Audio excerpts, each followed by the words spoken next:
அனைத்துலக சினிமா ரசிகர்களுக்கு சினிமா கொட்டகையின் அன்பான வணக்கம். 1936ஆம் ஆண்டு வெளியான அனைத்து திரைப்படங்களையும் வரிசையாக பார்த்து வருகிறோம். அந்த வரிசையில் இப்போது நாம் காண இருக்கும் திரைப்படங்கள் கிருஷ்ண நாரதி, கிருஷ்ண அர்ஜுனா மற்றும் குசேலா ஆகிய 3 படங்களை பற்றி பார்ப்போம்.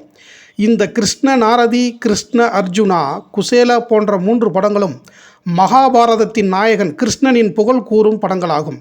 இவையெல்லாம் காணாமல் போன படங்களானாலும் தகவல்கள் ஏதேனும் கிடைக்கும் என்று தேடியும் கிருஷ்ண நாரதி மற்றும் கிருஷ்ண அர்ஜுனாவிற்கு மிக குறைந்த தகவல்களே கிடைத்தன.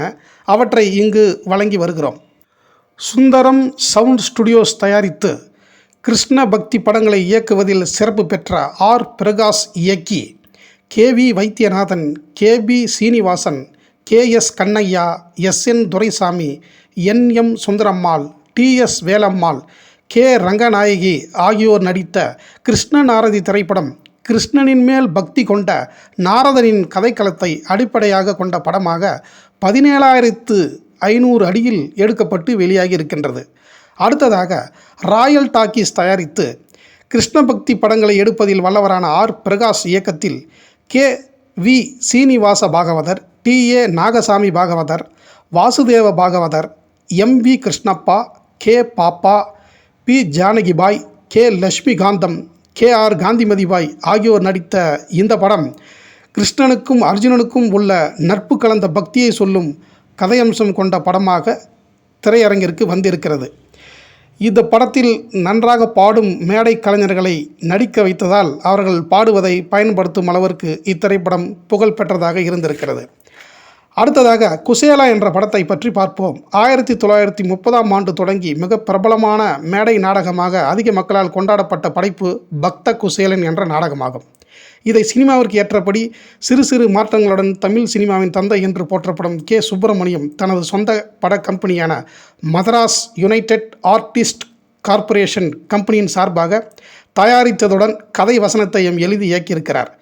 இப்படம் 27 குழந்தைகளை பெற்ற ஏழை பிராமண குசேலனின் வறுமையை முதல் பகுதியில் மிக அழுத்தமாக பதிவு செய்திருந்தார் இயக்குனர் K சுப்பிரமணியம். அப்போது நாடு சுதந்திரம் அடையாத பொழுது அந்த பசியும் வறுமையும் மிக அருமையாக பொருந்தியது. 2ஆம் பகுதியில் கிருஷ்ணனின் வருகையும் குசேலனின் வாழ்வு வசந்தமாவதையும், நாடு விடுதலை பெற்றால் நம் நாடும் இப்படித்தான் இருக்கும் என்று சுதந்திர பிரச்சாரமும் இப்படத்தில் செய்யப்பட்டது. இப்படத்தில் இயக்குனர் சுப்பிரமணியம் தன் மனைவி ST சுப்புலட்சுமியை கிருஷ்ணன் வேடத்திலும் குசேலன் மனைவியான சுசீலா என்ற வேடத்திலும் நடிக்க வைத்தார். இந்திய சினிமாவில் இதுபோன்று இரட்டை வேடங்களில் நடித்த முதல் நடிகை ST சுப்புலட்சுமி மட்டுமே. இந்திய சினிமாவில் இதுபோன்ற இரட்டை வேடங்களில் ஒரு நடிகையை நடிக்க வைத்த பெருமையை இயக்குனர் சுப்பிரமணியமும் நடித்த நடிகையாக ST சுப்புலட்சுமியும் நம் தமிழ் சினிமாவிற்கு பெற்று தந்துள்ளார்கள். இன்று வரை இப்படி ஒரு இரட்டை வேடங்களில் ஒரு நடிகை கூட நடிக்கவில்லை என்பது முக்கிய குறிப்பாகும். இப்படத்தில் 30க்கும் மேற்பட்ட பாடல்கள் இருந்திருக்கின்றன. இசையமைத்து பாடியவர் பாபநாசம் சிவன். அது மட்டுமன்றி அவரே அனைத்து பாடல்களையும் எழுதியும் இருக்கிறார். வயலின் இசைக்கருவியை ராஜம் ஐயர் என்பவர் வாசித்திருக்கிறார். மிருதங்கம் இசைக்கருவியை ஏகாம்பரம் ஆச்சாரி என்பவர் வாசித்திருக்கிறார். ஒளிப்பதிவை சைலன் போஸ் என்பவர் செய்திருக்கிறார். எடிட்டிங் கலையை G பட்டு ஐயர் என்பவர் செய்திருக்கிறார்.